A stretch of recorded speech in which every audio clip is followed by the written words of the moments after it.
the main suggestion, probably the only suggestion, at least of where you can start, is to look to Los Angeles. I'm not saying that because Mr. Santiago, Mr. Bryan, and I are from Los Angeles, but Mr. Santiago, for several years, had Skid Row, which is now in my jurisdictional responsibility. And it's my understanding, if we were to solve just Skid Row alone, we could cut 25% of the homeless population out of the mix and move forward. But the real reason why I say look to Los Angeles, and I'm glad you brought your people from your area, is I have a bill where we're going to try to create homeless czars or homeless leaders or coordinators or someone that can take care of that can wrap their arms around it. And it's really based on Los Angeles. So look to Los Angeles.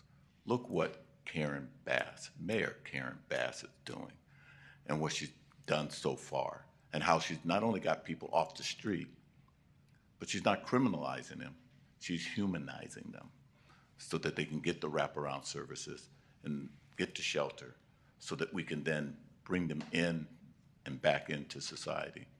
It's a tough job. I think she's done several hundred so far, and we're going to see how effective it is.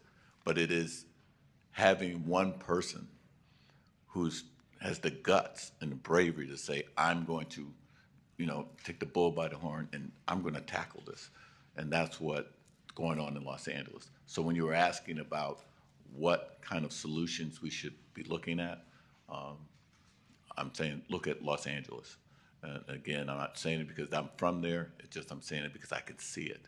And I can see how it's improving our ability to handle the homeless situation. And it may ultimately, when we look back on this a year from now, 2 years from now, it may be the way you handle homelessness nationwide.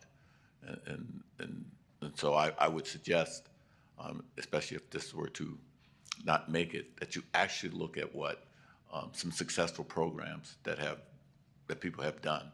And one of the things you will find across the board where they've been successful, as far as actually helping homeless people get off the street into permanent supportive housing, is that they don't criminalize them. And we just don't put the burden on law enforcement. We get the professionals that can help people who are on the street, help them move on into a productive life. So unfortunately, I can't vote for this. What I want you to do, if you're really serious about coming up with a methodology to work with everyone, and I know every city is different. That's why I want a homeless czar in different places, because every place is different. Every person is different. And so and hopefully as we move forward, you can even support my bill about a homeless czar. We can get things done. So with that, unfortunately, I can't support this bill, but I think if you look at what we're doing in Los Angeles, you might be able to come back, if you so ask for reconsideration, with something that makes sense that we all can agree on.